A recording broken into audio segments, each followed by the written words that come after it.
Selamat sejahtera kepada pensyarah penyelidikan dalam pendidikan, Puan Zairina binti Muhammad Syukur, penyelia penyelidikan tindakan saya, Puan Zaitun binti Syarif, penilai pembentangan pelaporan hasil penyelidikan, Puan Umi Kalsom binti Takrif.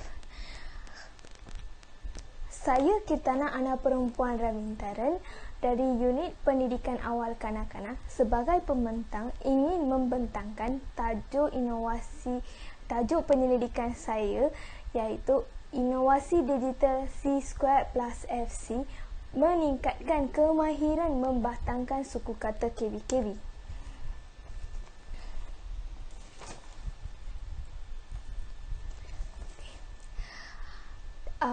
Di bawah pengenalan, menurut hukum kesediaan Thorndike, kanak-kanak yang telah bersedia untuk belajar ketika mengajar boleh menerap apa sahaja yang diajar dengan mudah. Ini membawa maksud kanak-kanak dapat membuat persediaan sebelum menghadiri kelas. Ini dapat membina kesediaan belajar kanak-kanak. Model penglibatan ibu bapa oleh Joyce Epstein dapat meningkatkan penglibatan ibu bapa dalam membina kesediaan belajar kanak-kanak di rumah. Ini bermaksud membuat persediaan dengan bimbingan ibu bapa sebelum menghadiri kelas di rumah dapat meningkatkan pemahaman kanak-kanak. Dan yang ketiga, latihan berulang dapat mempertingkatkan kelancaran dan kefahaman dalam kalangan kanak-kanak prasekolah. Ini secara kesimpulan, di sini kita dapat dilihat membuat persediaan dengan membuat latihan secara berulang-ulang dengan bimbingan ibu bapa sebelum menghadiri kelas di rumah dapat mempertingkatkan kemahiran membatang suku kata kanak-kanak. Berdasarkan ketiga-tiga pengenalannya, kita dapat melihat di sini konteks yang terdapat dalam penyelidikan tindakan saya. Menggunakan kaedah flipped classroom untuk membina kesediaan belajar di rumah. Melibatkan ibu bapa sebagai pembimbing di rumah. Latihan berulang meningkatkan kemahiran membatangkan suku kata KV-KV. Ketiga-tiga konteks tersebut, bagaimana kita mahu mencapai matlamat yang terdapat dan tertulis di dalam pengenalan tersebut. Wujudnya inovasi digital C² plus FC. Aplikasi digital Ciki-Ciki yang mempunyai aktiviti bagi meningkatkan kemahiran membaca suku kata kanak-kanak secara berulang-ulang melalui kaedah flipped classroom dengan bimbingan ibu bapa untuk membina kesediaan belajar kanak-kanak sebelum menghadiri kelas. Oleh itu, kita dapat mengenal pasti bahawa flipped classroom dan inovasi digital Ciki-Ciki dapat digabungkan dan mewujudkan pembelajaran yang baru untuk meningkatkan kemahiran membatangkan suku kata kanak-kanak. Okey, fokus kajian yang kita dapat lihat di sini ialah pentadbiran. Dari aspek pentadbiran, kita dapat lihat inovasi digital ini memudahkan guru dari membuat perancangan awal. Perancangan awal dapat dirumuskan kerana isi kandungan yang digunakan dalam intervensi ini adalah kurikulum standard prasekolah kebangsaan. Oleh itu, guru dapat buat perancangan awal sebelum menghadiri kelas, sehari sebelum menghadiri kelas. Dan yang kedua, mudah untuk membuat penghantaran kepada ibu bapa melalui aplikasi sosial seperti YouTube, Telegram, email dan sebagainya. Hal ini membantu kanak-kanak dan guru-guru serta ibu bapa untuk bergabung secara tersirat untuk menjayakan inovasi intervensi ini. Dan yang ketiga, dapat membuat pengubahsuaian dan penambahbaikan dari masa ke masa. Oleh sebab intervensi ini dihasilkan dengan menggunakan teknologi maklumat dan komunikasi, intervensi ini dapat diubah suai dari masa ke masa mengikut komen daripada ibu bapa, guru pelatih yang lain dan guru-guru atau pensyara. Dan aspek kedua ialah kerelevanan. Intervensi ini relevan dilaksanakan terhadap kanak-kanak yang berumur 5 hingga 6 tahun yang belum menguasai kemahiran membatangkan suku kata KV-KV di prasekolah. Ini bermaksud intervensi ini hanya relevan untuk dilaksanakan kepada kanak-kanak yang belum menguasai kemahiran membatangkan suku kata KV-KV. Perkataan yang perlu difokuskan di dalam kerelevanan ini ialah belum menguasai. Dan yang kedua, penglibatan ibu bapa dan komuniti adalah digalakkan kerana ia adalah elemen penting dalam pelaksanaan kurikulum prasekolah. Penglibatan ibu bapa dan komuniti relevan sangat dalam pendidikan prasekolah kerana kanak-kanak yang berumur 5 hingga 6 tahun memerlukan bimbingan daripada ibu bapa untuk meningkatkan kemahiran mereka. Dan yang ketiga, aspek yang ketiga yang kita dapat dilihat di sini ialah kepentingan. Kanak-kanak dapat membatangkan suku kata KV-KV tanpa ketinggalan dari rakan-rakan yang lain. Contohnya, kanak-kanak mengalami transisi ke tahap 1. Ketika itu, kanak-kanak di dalam tahun 1, kanak-kanak akan ketinggalan sebab mereka belum menguasai kemahiran membatangkan suku kata KV-KV. Padahal yang lain dah menguasai. Perkara ini akan membuatkan kanak-kanak tersebut terpinggir dan ketinggalan dalam kelasnya. Kepentingan yang kedua ialah guru dapat mencapai objektif dalam masa yang singkat dengan bimbingan ibu bapa. Aspek yang kelima ialah aspek kawalan. Kriteria-kriteria pemilihan peserta kajian difokuskan melalui pengumpulan data awal. Pengumpulan data awal ini diambil sebelum melaksanakan penyelidikan tindakan ini, sebelum memberikan intervensi kepada peserta kajian. Di sini saya mengambil bahan bacaan kanak-kanak yang memfokuskan suku kata KV-KV. Di situ saya mendapati bahawa peserta kajian saya belum menguasai kemahiran membatangkan suku kata KV-KV. Dan saya membuat kawalan di mana kanak-kanak yang belum menguasai kemahiran membatangkan suku kata akan menjadi peserta kajian saya. Dan yang kedua ialah peserta kajian dipilih setelah mendapat kebenaran daripada ibu bapa. Walaupun terdapat 2 orang kanak-kanak yang belum menguasai kemahiran membatangkan suku kata KV-KV, saya memilih kanak-kanak yang mendapatkan kebenaran ibu bapa untuk menjadi sebagai peserta kajian dalam penyelidikan tindakan saya. Dan yang ketiga, kawalan saya dibuat terhadap tempoh masa. Tempoh masa untuk melaksanakan kajian tindakan ini ialah selama 2 minggu. Dan selama 2 minggu ini saya telah menggunakan instrumen yang sama untuk membuat perbandingan sebelum dan selepas untuk meningkatkan kesahihan dan kebolehpercayaan data yang dikumpul. Yang keenam, kolaborasi. Mendapatkan persetujuan dari pihak sekolah untuk menjalankan kajian ini dan mendapatkan pandangan dan konsultasi daripada guru pembimbing, guru yang berpengalaman di sekolah seperti guru besar, guru penolong kanan, guru HEM dan lain-lain lagi, ataupun pensyarah di IPG yang di bawah penyelidikan tindakan ini.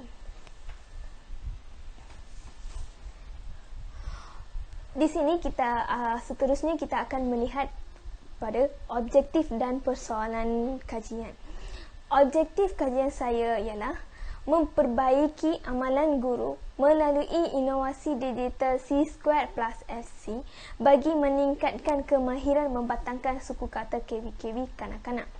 Persoalan kajian saya ialah bagaimanakah inovasi digital C² plus FC dapat meningkatkan kemahiran membatangkan suku kata KW berpandukan model Kurt Lewin 1946 ini dibahagikan kepada 6 langkah.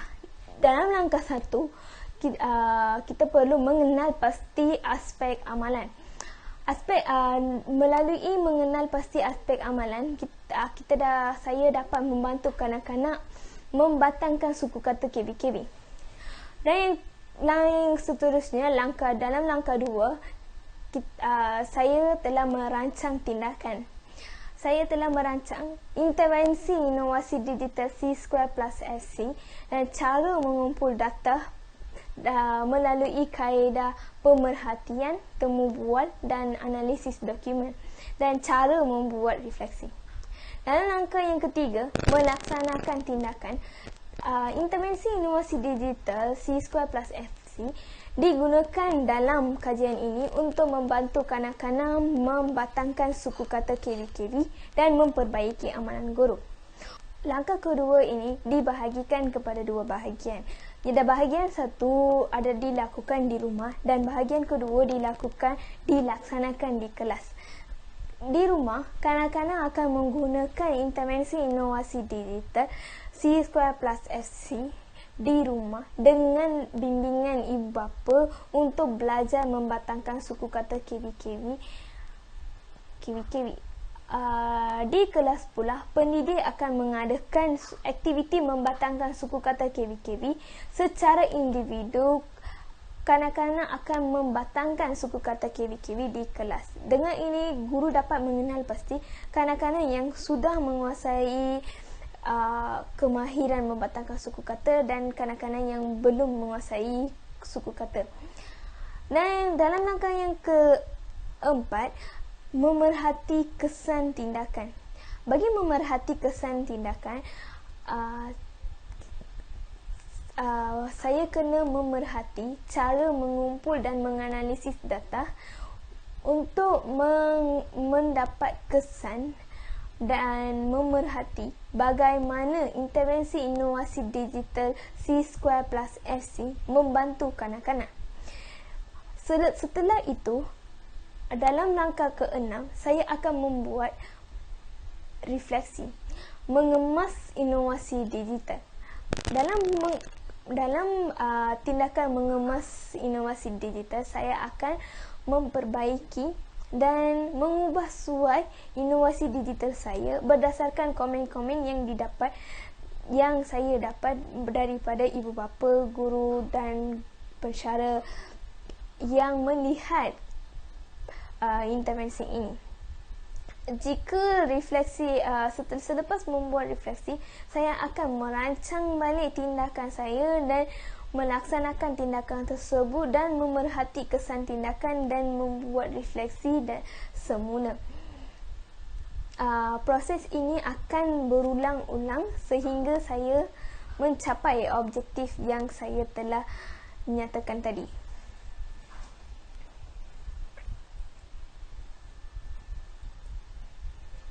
Pelaksanaan tindakan. Langkah-langkah tindakan dan prosedur yang saya mematuhi dalam proses pelaksanaan tindakan ini. Langkah pertama sebelum tindakan, saya telah memberikan taklimat kepada ibu bapa mengenai cara pelaksanaan inovasi digital C² FC dan tanggungjawab mereka sebagai pembimbing di rumah. Dan seterusnya, saya telah menambahkan ibu atau bapa peserta kajian di dalam kumpulan Telegram yang bernama Inovasi Digital Ciki-Ciki untuk menghantar inovasi digital C2 plus FC dan membuat perbincangan. Kalau ibu bapa mempunyai apa-apa persoalan, sesi soal jawab, semua boleh dilakukan dalam kumpulan Telegram tersebut. Dan yang ketiga, panduan penggunaan intervensi inovasi digital C2 plus FC dimuat naik dalam aplikasi YouTube supaya pengguna mudah mengaksesnya. Panduan untuk menggunakan intervensi ini saya telah mengupload dalam YouTube. Hal ini kerana ibu bapa, jika mereka mahukan panduan, kalau mereka tidak dapat daripada saya, mereka boleh sahaja mengakses YouTube yang percuma kepada sesiapa sahaja. Dan yang dalam langkah yang kedua, di rumah. Tindakan tersebut akan dilakukan di rumah. Setelah pengaji, iaitu guru, telah memuat naik rancangan pengajaran slot untuk hari seterusnya, ibu bapa boleh membimbing anak mereka di rumah menggunakan intervensi inovasi digital C2 plus SC. Contohnya, guru akan mengajar kemahiran membatang suku kata di sekolah untuk hari esok. Maka guru akan membuat perancangan awal dan memberikan kepada ibu bapa supaya mereka boleh mengajar ke anak-anak mereka menggunakan intervensi inovasi digital C2 plus SC. Dalam langkah yang ketiga, pelaksanaan tindakan akan dilaksanakan di kelas. Pada hari seterusnya, kanak-kanak dah melalui intervensi tersebut. Oleh itu, pengaji akan terus mengajar kanak-kanak secara kelas menggunakan RPS yang diberikan kepada ibu bapa. Dan pengaji juga menguji peserta kajian secara individu dengan menggunakan komputer huruf bagi mengenal pasti tahap penguasaan mereka dalam membatangkan suku kata kiri-kiri. Jika kanak-kanak masih belum menguasai kemahiran tersebut, guru akan mengulang dan memberikan aktiviti yang sama pada hari seterusnya. Jika mereka telah menguasai, guru akan memberi ganjaran dan dorongan kepada kanak-kanak tersebut. Kaedah pengumpulan data dan penganalisan data. Dalam kajian penyelidikan tindakan saya, kaedah pengumpulan data yang saya telah gunakan ialah kaedah pemerhatian, kaedah temu bual dan analisis dokumen. Dalam kaedah pemerhatian, saya telah menggunakan instrumen catatan pemerhatian video. Dan bagi kaedah temu bual, saya telah menggunakan transkripsi temu bual peserta kajian. Dan akhirnya dalam analisis dokumen, saya telah menggunakan bahan bacaan suku kata kiri-kiri.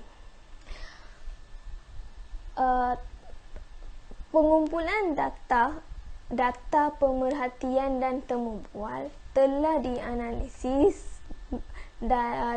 secara kualitatif dengan menggunakan jadual kekerapan dan jadual matriks. Manakala kaedah analisis dokumen telah dianalisis secara kuantitatif dengan menggunakan jadual peratusan.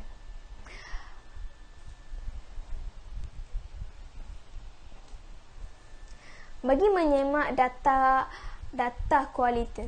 kualitatif, saya telah membuat jadual kekerapan menggunakan dua instrumen, iaitu catatan pemerhatian rakaman video dan temu bual berstruktur bersama peserta kajian supaya pengaji dapat melihat kesahan hasil dapatan.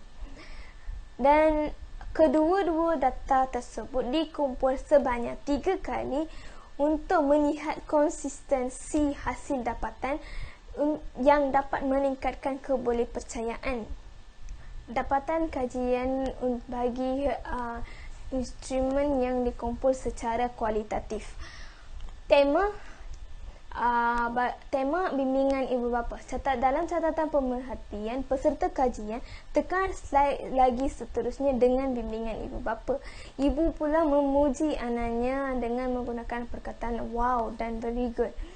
Dalam instrumen temu bual peserta kajian,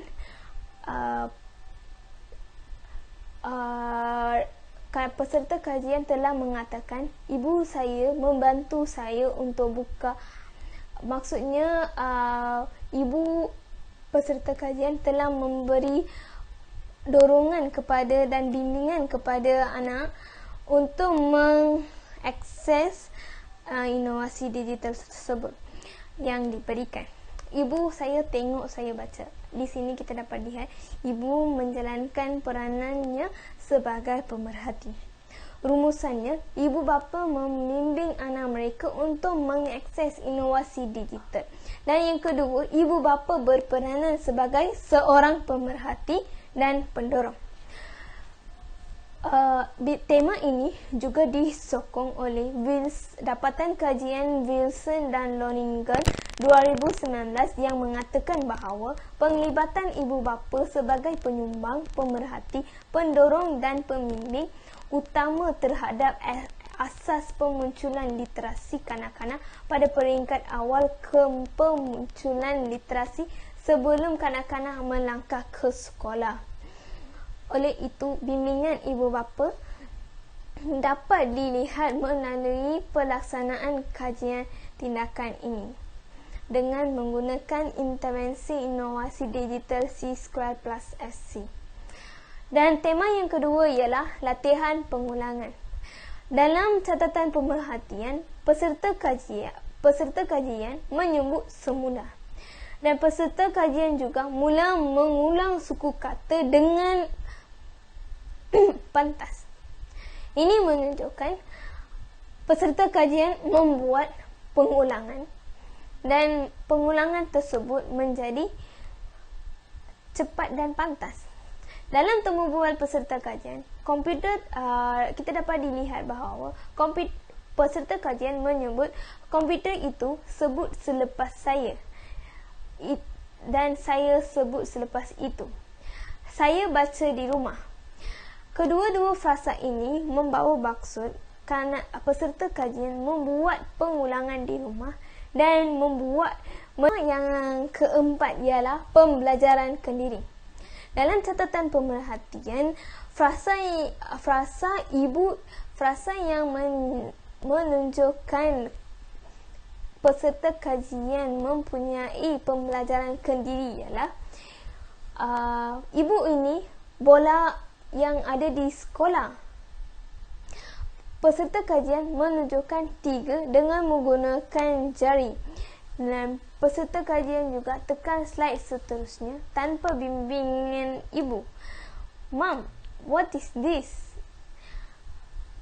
Frasa-frasa tersebut menunjukkan kanak-kanak peserta kajian telah menguasai dan berusaha untuk belajar.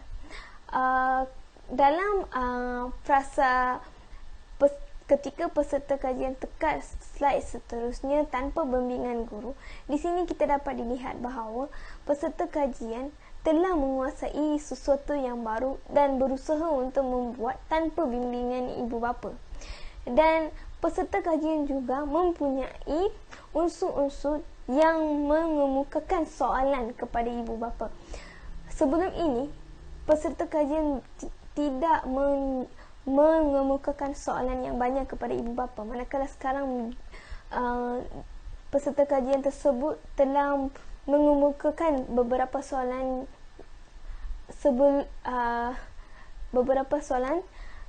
jika kita berbanding pada masa yang lain. Ini menunjukkan bahawa peserta kajian tersebut ingin membuat pembelajaran kendiri, ingin mengetahui sesuatu, ingin belajar dengan sendiri, ingin mengenal sesuatu dengan mengemukakan soalan, dengan bertanya. Dan jika kita melihat temu bual peserta kajian mengatakan bahawa saya belajar dalam laptop dan saya baca sendiri dan itu adalah senang bagi dia. Perkataan-perkataan ini dari tindakan satu ke sekarang kita lihat dapatan kajian kuantitatif. Dapatan kajian kuantitatif dilihat ketika dilihat dari sudut jumlah suku kata yang telah dikuasai oleh peserta kajian sebelum melaksanakan tindakan dan selepas melaksanakan tindakan. Sebelum melaksanakan tindakan, peserta kajian telah menguasai 2 daripada 8 suku kata. Dan manakala selepas tindakan, kanak-kanak peserta kajian telah menguasai jumlah 7 daripada 8 suku kata selepas melalui intervensi ini. Ini menunjukkan bahawa peserta kajian mempunyai peningkatan selepas melalui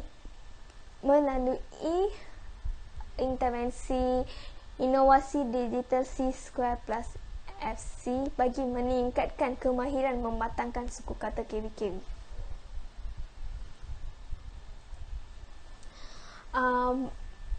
Slide seterusnya merupakan bahan bacaan suku kata KV-KV sebelum melaksanakan intervensi dan selepas melaksanakan intervensi. Bahan bacaan yang diberikan oleh guru prasekolah.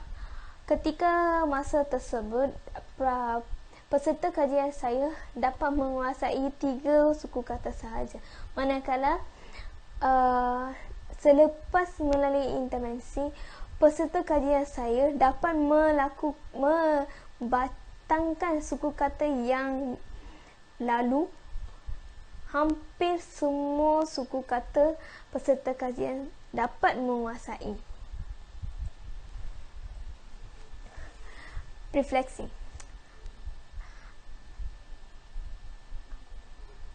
Sekarang kita melihat cadangan tindakan susulan bagi penyelidikan tindakan inovasi digital C² plus FC bagi meningkatkan kemahiran membatangkan suku kata KV-KV.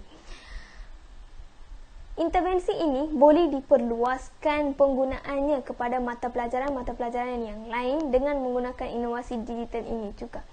Contohnya, inovasi digital ini boleh digunakan dalam bahasa Melayu atau bahasa Cina yang menggunakan kemahiran mendengar, menulis, membaca dan menakul.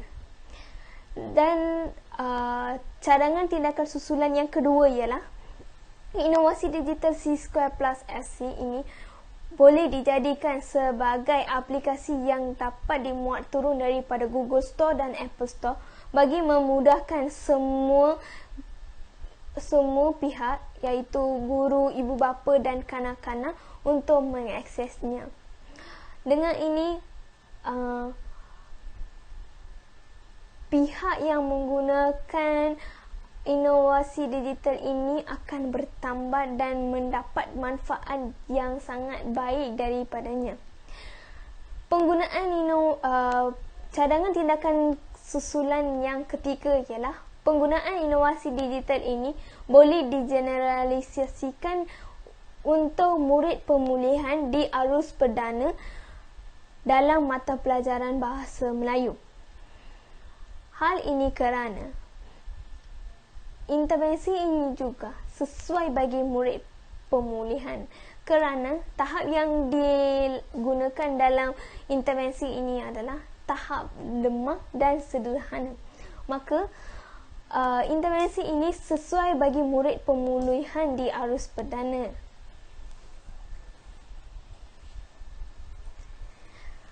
Dan yang terakhir ialah rujukan. Rujukan yang digunakan dalam penyelidikan tindakan ini ialah seperti berikut.